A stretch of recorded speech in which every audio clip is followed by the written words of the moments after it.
This is Someone Like Me, the official podcast for End Slavery Tennessee. This show seeks to empower survivors of domestic human trafficking by telling their stories. We also want to educate listeners on what's really happening in their own backyards. I'm Leslie, your host, and today's myth-busting episode is with End Slavery Tennessee CEO Margie Quin. With a background in law enforcement, Margie offers us thoughts on the subject of, quote, rescue and domestic human trafficking. If we want to better understand this problem, it's important that we pay close attention to what survivors and experts are telling us. Originally written as a blog, this piece can be found on the End Slavery Tennessee website, along with all other information about the podcast at endslaverytn.org. Now, here's Margie. This is a blog that I wrote called The Rescue Mentality. That's not how this works. That's not how any of this works. There are so many myths surrounding human trafficking, and I'm not just talking about the easy stuff, like where it happens and to whom. It's hard to pick just one myth, but I read an article by Thorn guest writer Stephanie Powell about the rescue mentality, and so much of it hit home, I thought I'd start there. I dislike the term rescue. It evokes an image of a superhero flying in and rescuing damsels or gentlemen in distress. First, superheroes are for movies and comic books. And second, human trafficking victims don't present like that. It looks and feels very different than a rescue at the point of contact. When a victim survivor, a term that I use sometimes interchangeably, meets with law enforcement or victim services, it's awkward and uncomfortable. As a retired law enforcement agent, I've been in the hotel rooms or on the side of the road with a victim dozens and dozens of times, and each contact feels different. Anybody who tells you there's a formula for that is mistaken. Sure, there are strategies which are more likely than others to be effective, but each person is different. Each person is in a different place. Each person has a different story. Each person needs a different approach. There are some common themes, but survivors are unique and they require individualized care.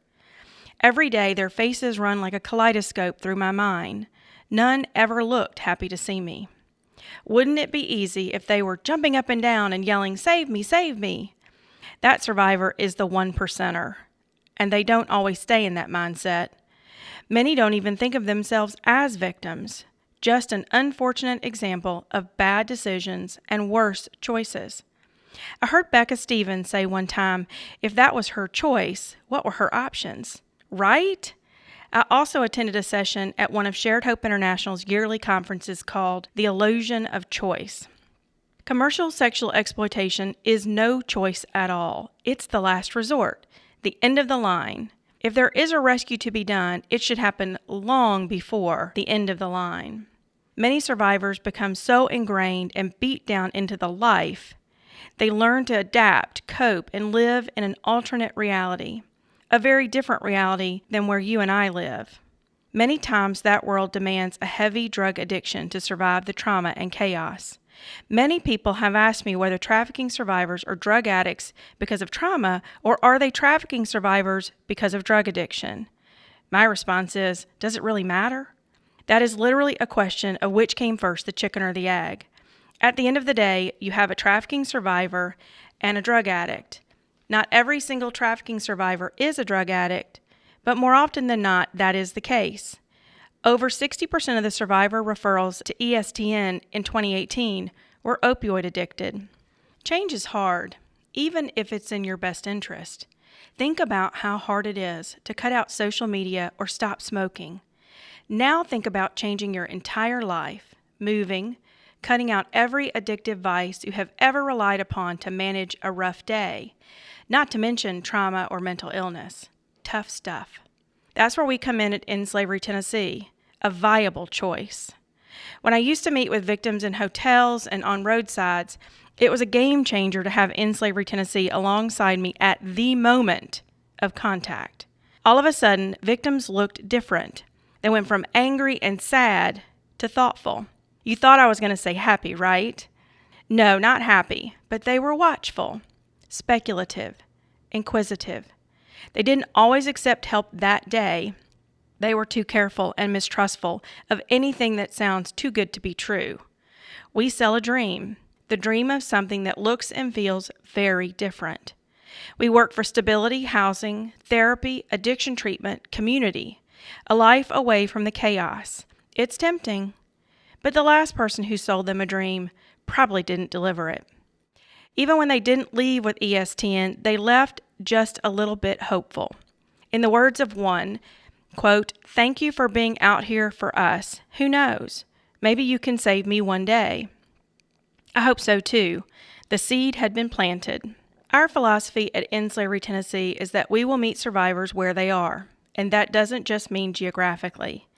We will meet the needs of that person in that time and in that space. Sometimes it's housing, drug addiction, treatment, dental, medical, educational, mental health assistance, childcare, or a strong shoulder to lean on. Whatever the need, we will bend over backwards to provide the services ourselves or through many of our community partners. This is a marathon, not a sprint. It takes time. Healing takes a long time. So while the, quote, rescue may sound sexy, what comes after is anything but. It's a slog through uncharted territory for many. End Slavery Tennessee is there slogging through every tough step with that survivor. Quote, "We can't talk about the here and now with a heroic mindset. We have to think of the years of healing and in terms of sustainability." That's a direct quote from that article that I started off with. We all want to think that what we are doing is making a difference, but that's not the same as saving people. We must be wary of the savior complex and not get caught up in doing this work to make ourselves feel better. This is about making others feel better. Sometimes it doesn't make you feel better. As referrals for survivor care continue to increase, 22% more than in 2018 so far, we focus less and less on the rescue and more on the sustainability of an agency committed to aftercare and community. We offer an alternative to jails, prisons, and sexual assault. We don't offer rescue, we offer restoration.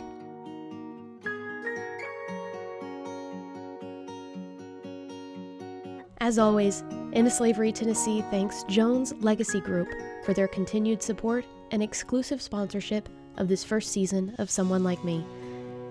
Executive producer is Derry Smith. Producer and editor is Gregory Byerline. Music by Kurt Goebel. If you like what you're hearing, please tell a friend and subscribe so you never miss an episode. I'm Leslie Eiler Thompson. Thank you for listening.